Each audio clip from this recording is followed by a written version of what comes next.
So the strategic visioning process, just to explain it a little bit. First, we developed a new mission and vision statement for the diocese using a diocesan-wide survey for feedback. We also, after that, surveyed members of the diocese, reviewed information gathered in the bishop's search process from 2019 and from the Reimagining the Church Task Force of 2020.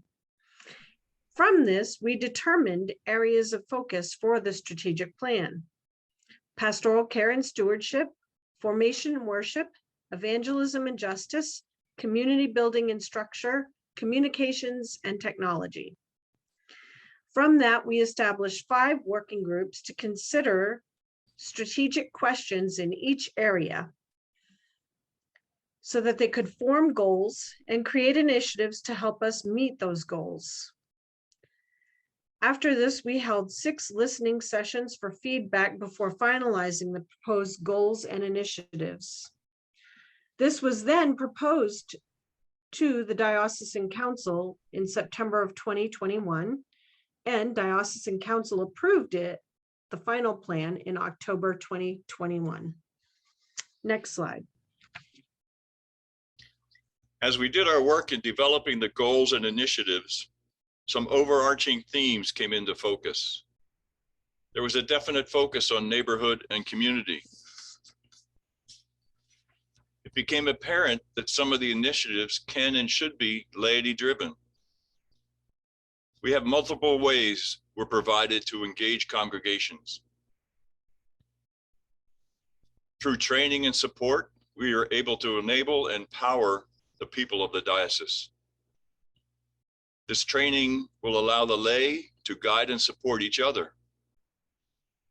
We will continue to build on a foundation already begun. You'll see some of the initiatives have already started. Remember that the initiatives will start over a 3-year period, but we'll have 5 years to get them up and running.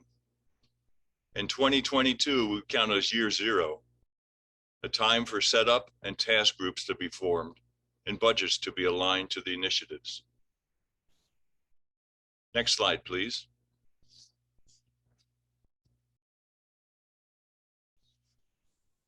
So our new mission and vision statements are this: walking humbly with God and our neighbors, we seek justice, act with love, and live the good news of Jesus. Our vision is a world transformed by God's love, justice, and peace. Next slide, please.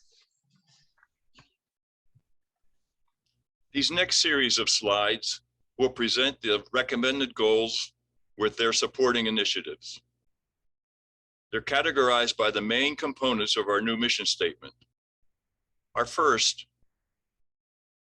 and the working groups are highlighted in red on each one of the slides. For example, our first key component is walking humbly with God and our neighbors, and the formation working group provided this goal and initiatives. Make intergenerational and other formation programs available to all congregations. The initiatives to support this goal include offer formation resources, including recorded and live stream formation programs from congregations able to create content to all congregations. Our second initiative is to appoint a canon for children and youth formation who will develop diocesan-wide children, youth, young adult, and intergenerational formation programming. We want to develop a lay-led college chaplaincy programs in congregations that are near college and university campuses.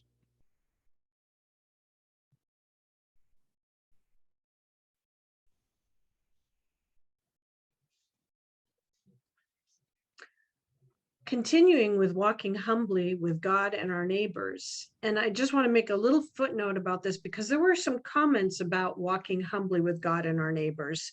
It's not flashy. Walking humbly with God and our neighbors means that we have to listen a lot of times. And that makes this just as important as any of the other initiatives. So this one is a continuation of the worship committee. And we would like to offer diverse and inclusive liturgy that reflects the diversity of the people within our communities. In that order, the initiatives under this are to establish a digital clearinghouse of approved liturgies, music, prayers, and other worship-related resources. Also, offer adaptive change facilitation to help leadership work with their congregations to experiment with diverse liturgies, music, and prayers. Next slide, please. Continuing with walking humbly with God and our neighbors, the evangelism team brought forward this goal: to create missional communities, both within existing congregations and in new areas that can be worshiping or non-worshiping. There's a couple of initiatives underneath this goal.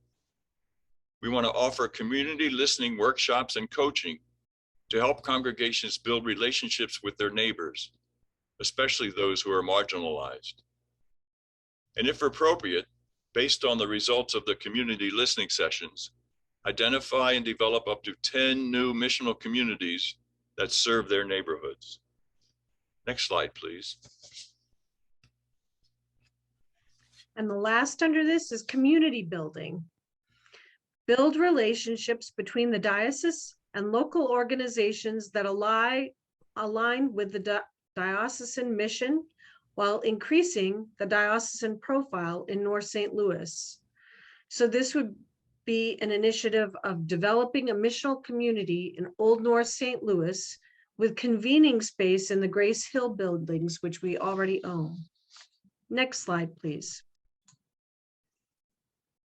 Our next main component of the new mission is to seek justice. Obviously, our justice team brought forward some significant goals.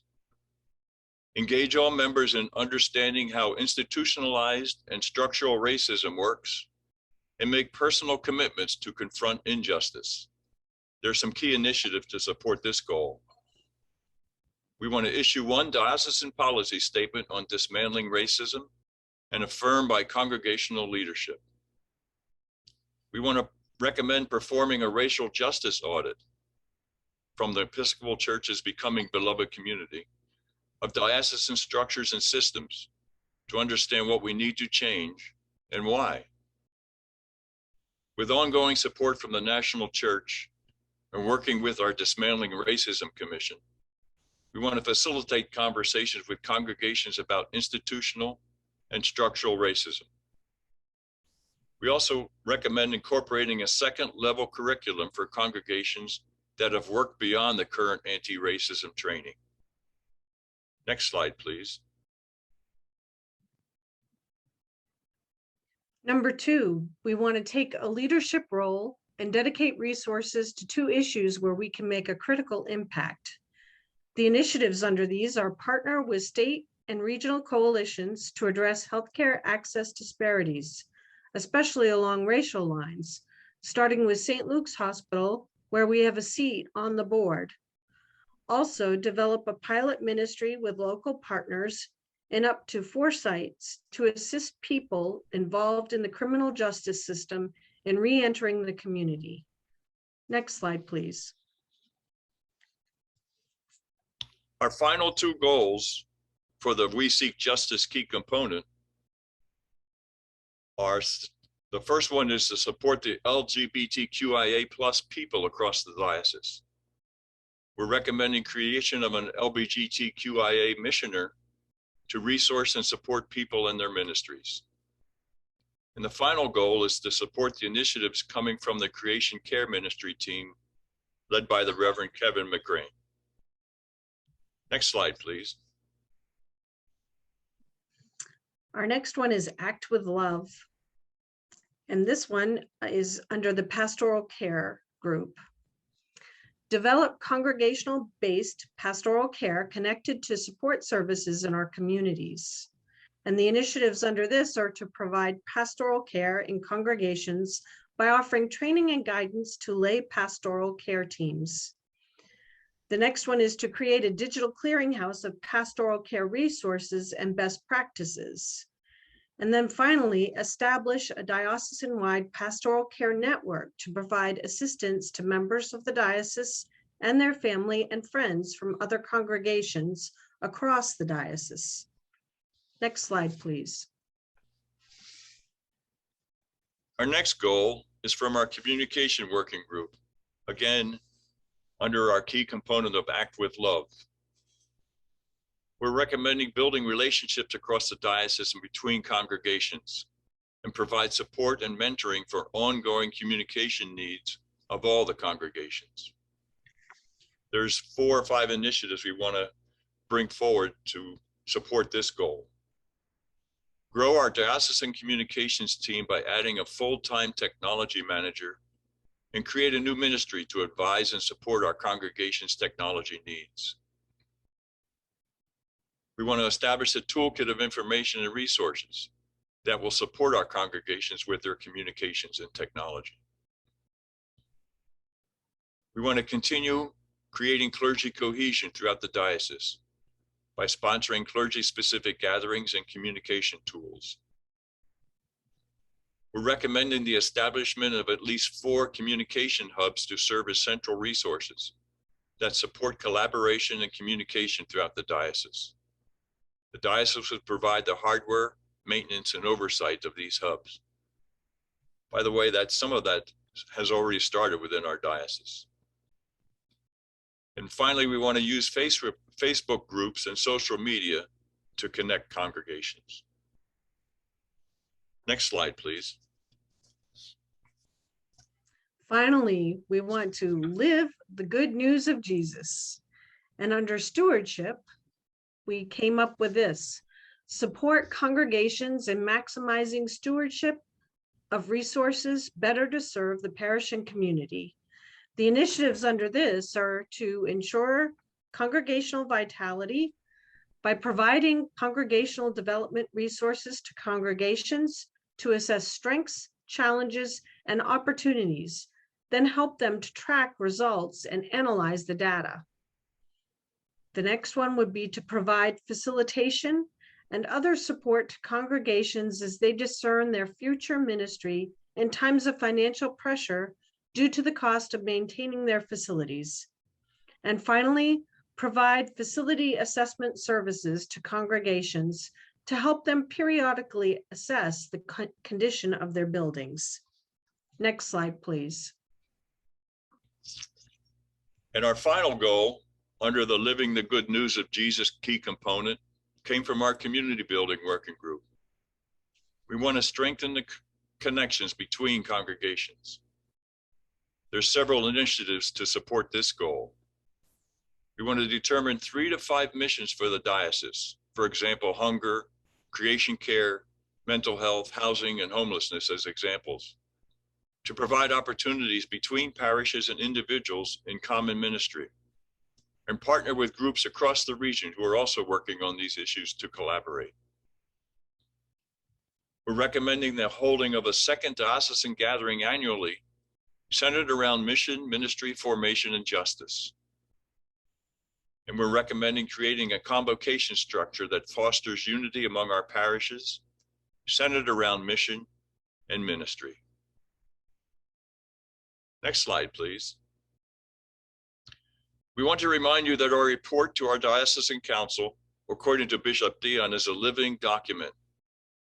As the council does the required planning for the recommended initiatives, they will no doubt change as we learn more and grow into them. 2022 will be a planning year, and the 2023 budget will reflect the priorities of the diocese through the actions of our council. Now that we have finished going through the goals and initiatives, we want to open it up for questions.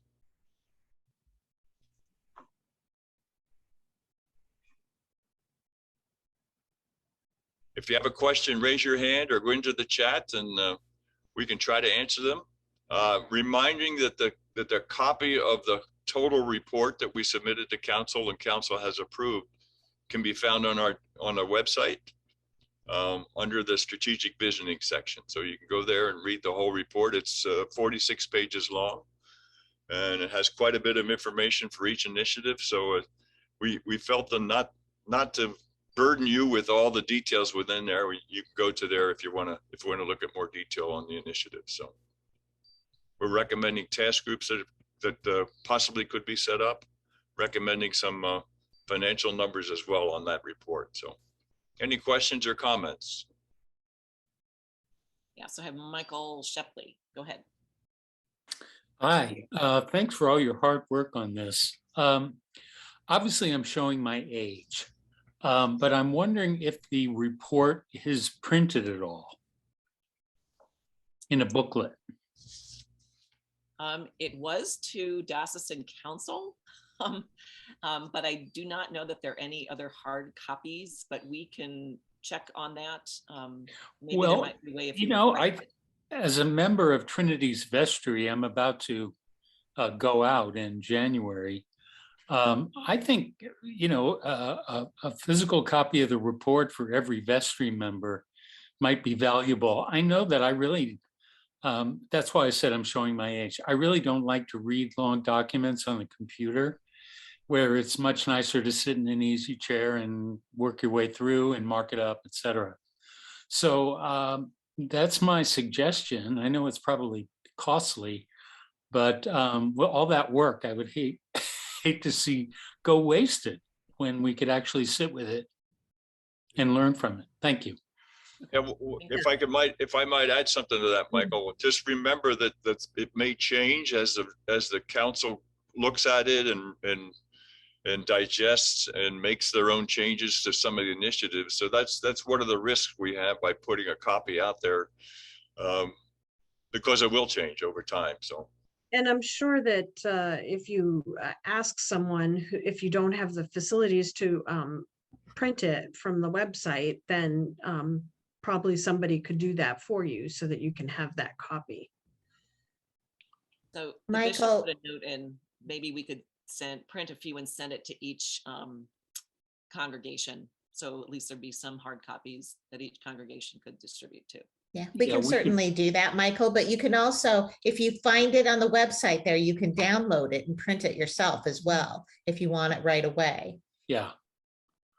Okay, and maybe it could be, maybe some language could be inserted that this will change, or these are ideas for each vestry to consider as we go forward in the new year, that kind of thing.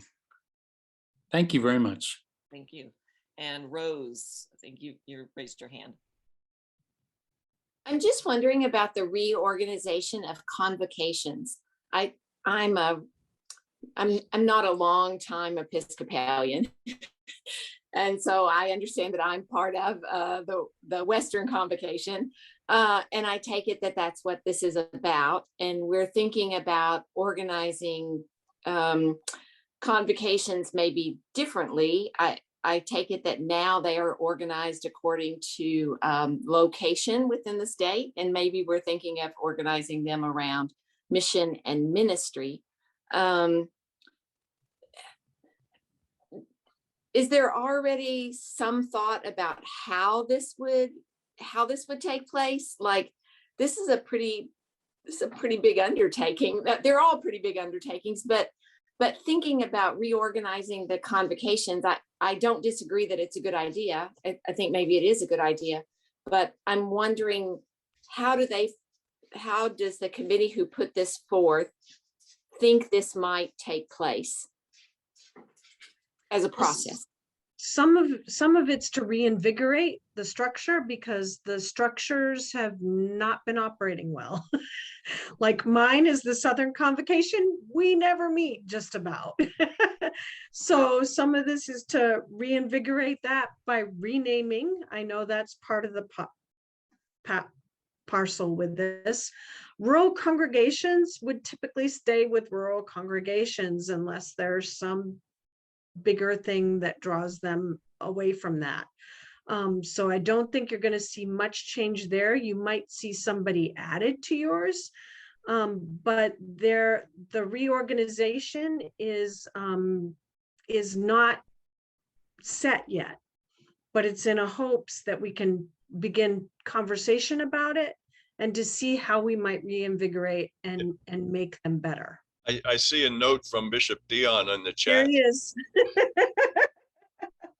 that he will be presenting some more words to this tomorrow, and there is a couple town halls scheduled for the end of the month, the beginning of December, to further go through this throughout for the diocese. So it's in the works. So, and Bishop Dion, you have your hand up, so I'll let you. Well, a quick update. Yes, so the convocations have already been reorganized. And one of the things that you will hear at those December hearings is that effective December 31st, the current configurations of convocations will disappear. They will go away. They will no longer exist as of December 31st. And the new convocation structure will go into effect January 1st, 2022. And since you all are here, I can give you a quick preview of how the convocations are going to be reorganized. You'll get this document in ISEEK in a couple of weeks, but this is how the new convocations, as I said, effective January 1st. This is how the new convocations will be reorganized into 4 rather than 6. And they're not just by geography, they're more about context for ministry. So you'll be hearing, and some of them are bigger and smaller because of contextual ministry and stuff like that, but you'll be hearing more about that. And then there is actually a guiding document that will guide how the convocations are actually going to work, how they're going to meet, what they're supposed to do, how they function within the wider life of the diocese. All of that will be included in this document that will be coming out to the diocese just after convention.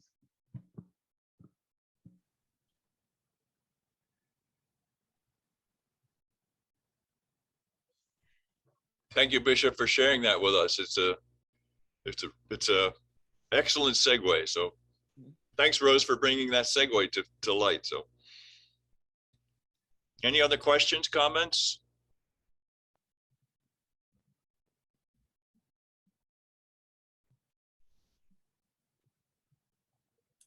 Dick, I know we shared this with the council at their September meeting, and they approved it in their October meeting. So they're moving forward with it as we sit here. So, Dick, do we want to talk a little bit more specifically about what some of the things will happen next year? Carter's got his hand up. Oh, Carter, I'm sorry. Carter, go ahead. Oh, Michael was talking about being old. Now I'm old. I forgot what I was going to say. But anyway, thank you for this wonderful, wonderful work. It's just mind-blowing. But what I would like to know is there a structure for this process to be ongoing? And 2, has any effort been made to start cataloging things that have been done along each of the initiatives that you have proposed?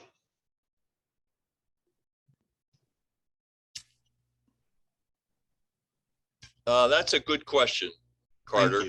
Thank you. I think with the leadership that's in place from the council's perspective, I think the council needs to decide on their own how they want to set up a structure to manage the process. I think that's in discussions right now at the leadership level. And I know from Bishop Dion's support for the process that it's not going to fall by the wayside and be a document that sits on a shelf somewhere. Through a lot of these, that's exactly what happens. I've been involved with this through my business experiences, and if it's not led from the top and it's not supported from the bottom, it just doesn't go anywhere at all. So I think with that leadership in place and with the structure that's going to come out of that, I think what I hope will happen, I know will happen, is it's not going to fall by the wayside. It's going to be a living, working document as we move forward. So. Janice posted something in the chat about, says, I believe you'll be hearing more about this tomorrow as well. So, and I have heard some chat about trying to set up some kind of management structure to track really what's happening with each initiative. So I think Yeah, I think that's why 2022 is going to be a pivotal year for us as a diocese, how we want to set it up. What task groups do we want to put in place? How can we launch off of what task groups are already in place working on some of these initiatives as a fact? And how do we want to structure our 2023 budget to support the priorities that the council wants to move forward year over year? So it's going to be some time to put the structure in place, and 2022 will be that time.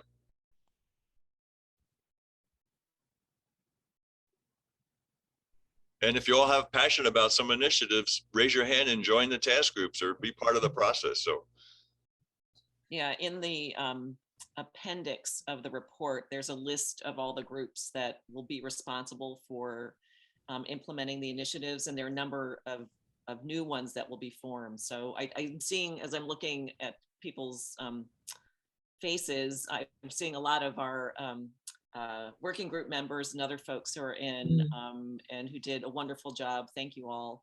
And I know that they're kind of excited to jump in and get in on some of these working groups. So we're hoping we can build some enthusiasm for that. Katie Rose Hayden has her hand up. Oh, Rose, go ahead. I'm sorry, I missed you. You're muted again too, Rose.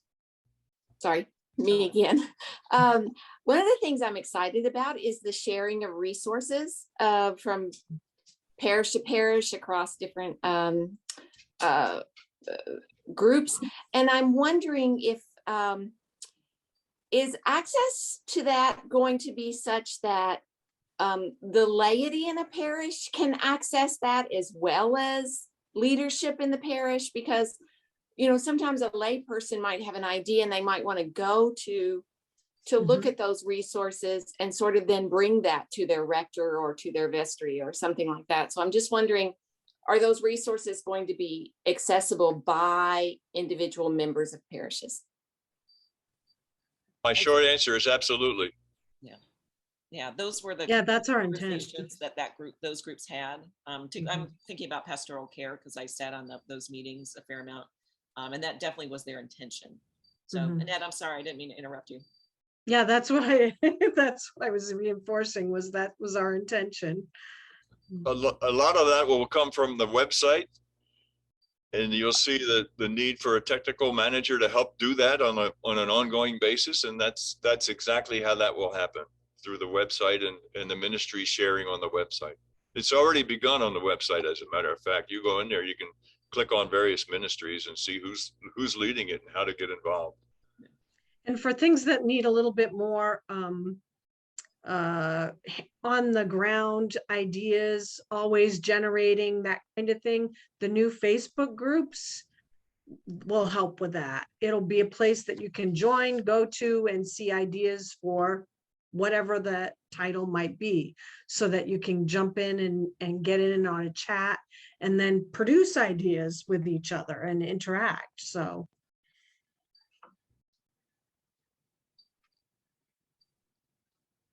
yeah, so I just want to emphasize that I think the groups really wanted to empower lay people to be able to do more. And the Pastoral Care working group really wanted to make sure, because so many communities don't have a full-time priest or clergy or deacon anymore. And so to enable more lay people to deliver pastoral care was really important, but also to connect it to community resources that, you know, so it's about training lay people to do that kind of work.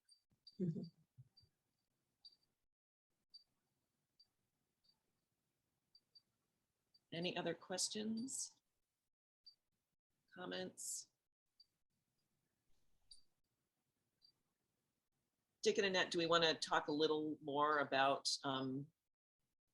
what will happen next year? You started to delve into it, but well, I think for my end of it, it's going to be a year of putting a structure and a process in place, forming various task groups, getting leadership in those task groups set in place, so we have good goal alignment, and start the work that has to be done to make sure that initiatives are looked at, reviewed, tweaked, don't want to do it this year, let's work on it next year.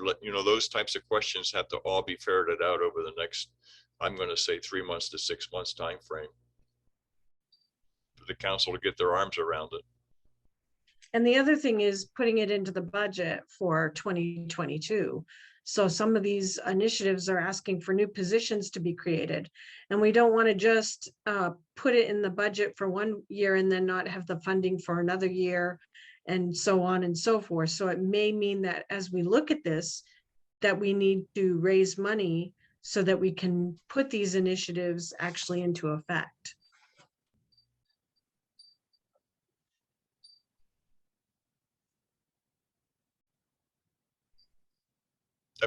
Does that make sense? I think it makes sense from our standpoint. But I don't want to speak for the council because I'm not sure there's any council members on this Zoom call tonight, but I see some standing committee people, but I see standing committee, yes, but I'm not sure any council folks are on it. I don't want to speak for them, so.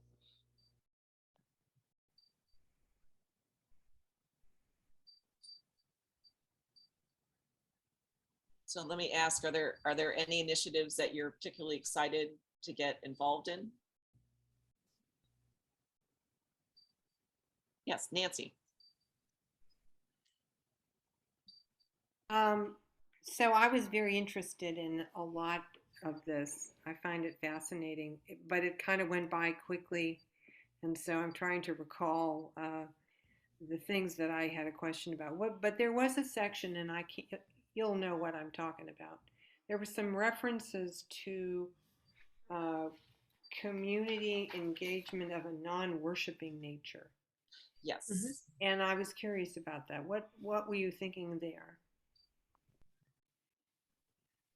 Do you want me to put that slide back up? Yeah, put that Yeah, slide that'd back be up great. and then tell me That'd what be you great. were talking about. Okay, let me go back and find that. I'm not sure I should know, but I don't recall who the leadership of that particular working group. I think that was the evangelism. Yeah, here we go. Yeah. Oops. I gotta share it first. Hang on a second. All right, now I got it. Okay, yeah, that was evangelism. And there we are. So Worshipping or non-worshiping? Yeah. Yeah. Yeah. What are you thinking about? So for that one, I sat in on those meetings as well. So the idea was to form groups of people that might be focused on ministry, whether it's if you've got some people who are Spanish speakers in your community, and maybe you do do some ministry for them that doesn't necessarily have to be a service in Spanish, but can be some other, maybe it's a place to gather for support for, who knows, childcare, education, English as a second language learning, that type of thing. And so, you can apply that to any group. I mean, maybe there's a group that's really interested in developing a community garden and so that can be a missional community that's connected to you, but they might do worshiping, or it might just be focused on creating that garden, that kind of thing. Yeah, I've got one too. We just at Christ Church had a conversation with Clive because we have gone from 2 to 3 Indian students at the college to 200 with an expectation of 300 arriving next year. And we're starting a group that will start not to worship, but to celebrate Indian holidays. And so we'll come together around that, but it won't be a church service and it won't be that type of thing, but it's to break in and get a relationship going and to find out what needs there might be in that community with students who are so far away from home. What support systems do they need? What structures do they need? What things might we be able to partner with them on? And not necessarily coming to worship. Right. think that's what that means, worship and non-worship. So. Yep. More clear, Nancy? Thank you. Okay.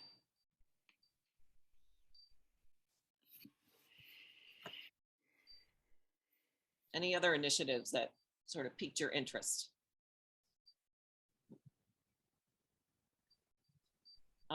So Rose asked a question about whether the missional communities are made up of members from various Episcopal churches. Yes, Yes. and Yes, and yes, and so we're hoping that members of the congregations will be a part of that, but it also would involve, you know, inviting others to be a part of those missional communities too. Mhm. Does that answer that, Rose, for you? Yeah, I was just wondering, it's not just parishioners from a given parish forming a sort of group that's focused on a particular thing. Correct. You know, like we have people in our parish who are focused on climate, creation care. We have people focused on homelessness, but that's not what you're talking about. You're talking about people who are coming together from the community and from various parishes who are forming a sort of community that doesn't actually have a structure or a place. I mean, it has a structure, but not a place. Right. Right. Okay. And it could have a place. I mean, it might be connected to, you know, a parish facility, a church facility, but not necessarily. Yeah. It's really kind of let the missional community sort of grow more organically, however best serves them.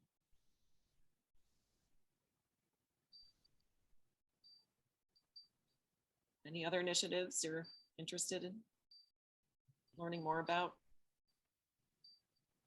Does that excite you? Or you think, what on earth are you thinking?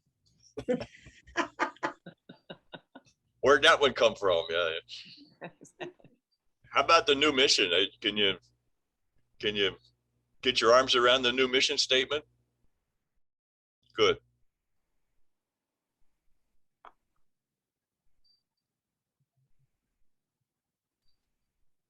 Katie and Dick and Annette, I noticed that Mtipe Kogani is here with us, and he might be interested in, I don't know if you're able, Mtipe, because your picture's not up, but there he is. He might like to say something about his plans for what he's doing. Oh, yes, Mtipe, so good to see you. Thank you so much, Jenny. Said hi, everyone. Yeah, my name is Mtipe Kogani. I am zooming in from Alexandria, Virginia. I am currently a student at Virginia Theological Seminary. Yeah, so I've been working with a team of 8 to plant a missional community, African diaspora and allies missional community in the Diocese of Missouri. And what have been presented here to, in so many ways, talks about the projects that I've been working on.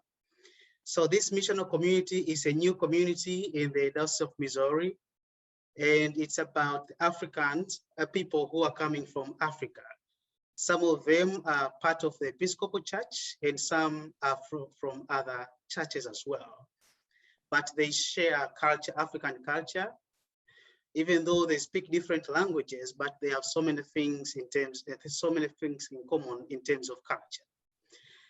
So this project or this community will put them together and kind of worship together and do some other stuff together. Our original plan was to start an African church, but later on the team, with consultation with the bishop and other people across the diocese, we thought we should consider the broader needs of this community of Africans who are living in St. Louis. So putting that into consideration, we decided to do listening. So we are now trying to listen from Africans who are living in St. Louis area and neighboring cities to see what their needs are. After we finish this listening process, we should be able to know what are the needs of these Africans people who are coming from Africa. And from there, we should be able to move on basing on the needs of this new community.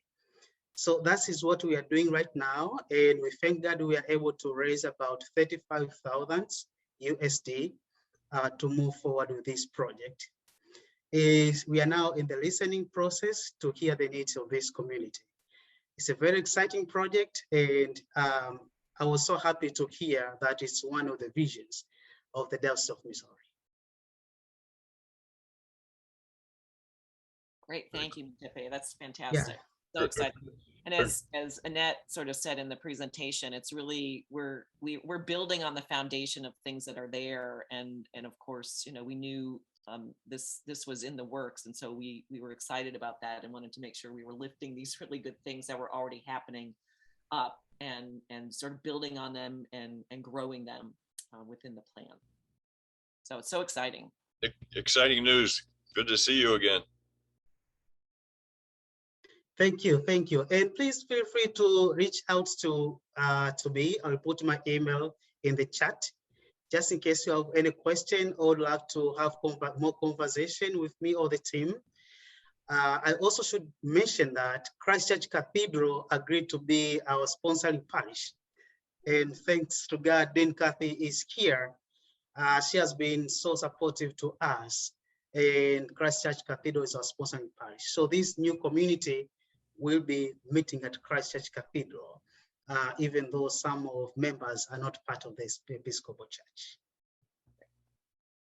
Wonderful, that's great. Because Emily Benner made a note that she teaches high school and has many students from Northeast Africa. And she's at St. Stephen's in Ferguson. So that's awesome. All right, we have a few more minutes. Any other initiatives you want more details on? Maybe Janice can share what's happening with the hubs. I know you're doing work on them. Sure.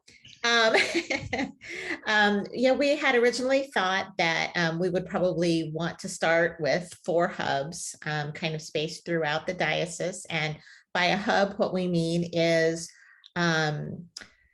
a space in different churches around the diocese that would have the capability to do online meetings, to have hybrid space here and there, so that we can connect between not just within one parish, but parish to parish things. So people who are in a one end of the diocese can be a part of something that's happening in the other end of the diocese. And we have a hub set up at Christchurch Cathedral on the 2nd floor. It is up and running. I believe Christchurch in Cape Girardeau, is that right? Has one that's set up. So it's basically a TV, a camera, webcam of sorts,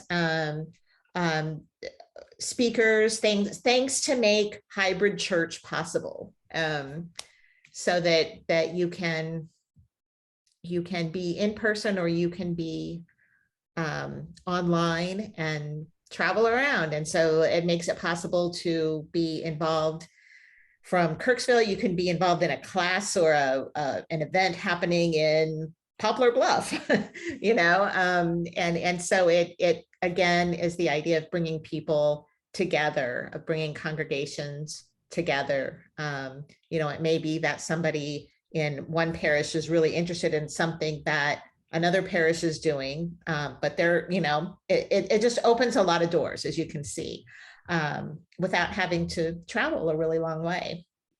And I think that other parishes we had a couple people say, I really want to be a hub. I want to be a hub. And so I have a feeling that there will be other parishes that follow this line and kind of do it on their own, because you can do it. We set one up as a test on the 3rd floor in the bishop's offices. And we did it for about $1,100. You could probably do it for even less than that. You know, you don't have to have a super large TV. It's not that expensive to have this technology now. So it's pretty cool. Awesome. So I see Betty Bowersox has her hand up. Yeah, it might be too much detail, but I have a question from what Janice just talked about. One of the things I hear about is that when you're having Zoom conversations or anything that's hybrid, is that the camera you can't look at the people who's speaking. You oftentimes you have somebody off screen speaking, which makes it uncomfortable. You may not know who the person is or recognize their voice. So I guess a couple questions with what you were saying. Have you looked at equipment that solves that or addresses that? And when you had said that there might be some major hubs and then maybe churches that might want to do it themselves, is the group working on this, going to maybe put together a list of recommended equipment and costs so that people aren't starting from scratch? Thanks. Good question. Yes and yes. We have a pan zoom tilt camera in our conference room at the bishop's office, and it has a little remote on it, so you can zoom right in. Like, and you know, it would take somebody in the meeting who's kind of your technology moderator kind of person, you know, and you can zoom in on who's talking. There are other cameras, if you want to pay more money, that automatically go to where the voice is and things like that. So just depending on what you want. But like the owl. Yeah. So those things all exist. So it just depends on how we want to, you know, set it up. But the one we have, we can, you know, just follow around with people, you know, just like a TV remote, and you just push the up button to go one way and the down button to go the other way. And we do have a list put together that is very basic minimum stuff. I think Christchurch in Cape Girardeau made their own. You know, they came up with it on their own and decided what equipment they wanted to bring. I think we can probably all find somebody within our parishes. Maybe not all parishes, but a lot of parishes can find somebody who is you know, a tech geek, you know, and loves to do this kind of stuff. So and if not, we do have resources. We have a list all put together, and that's the one that I was saying that, you know, we set it up for, it was like $1,100 or $1,200. Great. Thank you, Janice.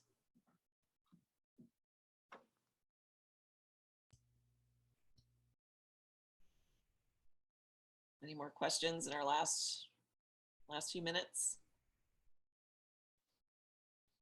There was a lot that we went through very quickly. So thank you, Tony. Thanks, Tony.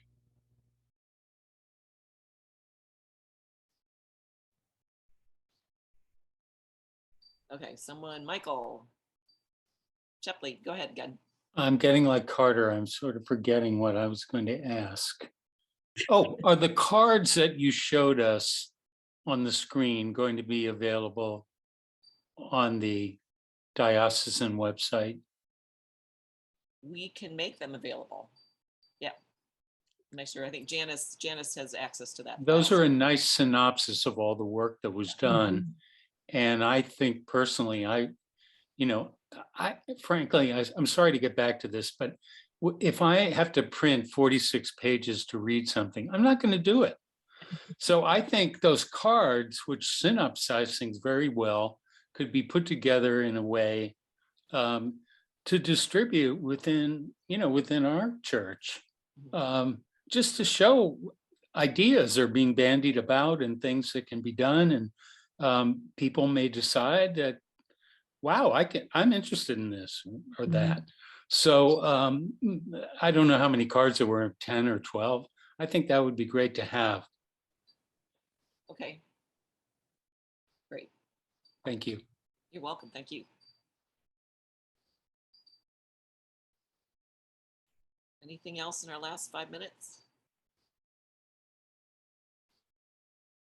Thanks, Janice. Oh, Betty? Where can I get a bumper sticker with something with our new shield that says "A world transformed by God's love, justice, and peace"? Ooh, there's a bling thing. We Good needed idea. somebody with About bling bling. ideas. We'll work on that. All right. Yep. We'll work with our communications team on that one.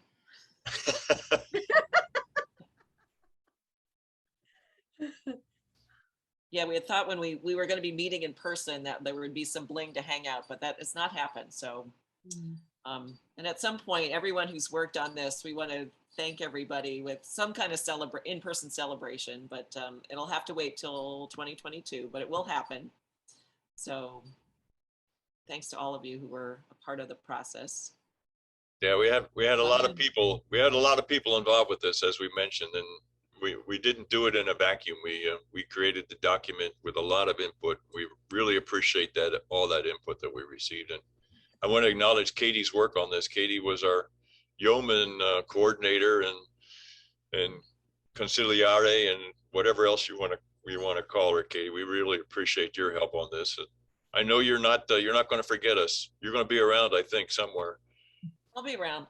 The bishop knows where to find me. That's what he told me. She better be. It felt a little threatening, but it's been such a pleasure. I am so impressed by this diocese, and I've worked with other dioceses before, and I am so hopeful for your future. I see you all coming together in a way that a lot of dioceses don't come together. And I think a lot that has to do with the energy and excitement of your new bishop, who is wonderful. And for those of you who don't know, I knew him when he was in seminary, and when he left, he was at my congregation in Christchurch, Shaker Heights, Ohio. And when he left us in, I think, 2006, I said, when you're bishop, I'll be on your staff. And he laughed. And here we are, these many years later, these 15 years later, and I knew he'd get here. And I think he's in the right place with the right group of people. And I feel like you've got a lot of energy and are going to be doing some amazing things. And I'm particularly excited about the evangelism, the justice pieces that you're doing, and how you really want to band together as a diocese to address some of these issues. That's huge. What a model for the rest of the church. That's very exciting. So good luck. I'll be around. If you get stuck on anything, just give me a call. I'm here for that. Yeah, Annette, Katie, and I have Zoomed once a week for the last 10 months. So we're tired of Zooming. We want to get out there and do some stuff. So. Yep. So that will happen. That will happen soon. So, and I will miss those weekly calls. I'll miss the work with the teams. I already, have missed the working groups. Great folks who stepped up to help. So yeah, it was a wonderful process. Thank you all. All right, we have 1 more minute. I'm going to get you out on time. I promise. Well, thank you so much for joining us. I appreciate you taking the time. I look forward to what's coming after. So the keynote address, I think, is after. And then the Zoom party, once the Zoom party, dance party, I'm excited about that. Dance party, there you go. Awesome. I love that. And then we'll be doing just a brief video presentation tomorrow during the convention business. So, and we thank Janice and her team for putting that together. Really appreciate. Janice was just so amazing through this whole process and walked with us the entire way. So we're so grateful to you. Yeah. And I'm glad you're here. Glad you get to be our tech person today. So that's exciting. Yeah. All right. Well, we're done. Thank you so much. Thank you. Rest of your Thank you all. And we'll see you at the next thing.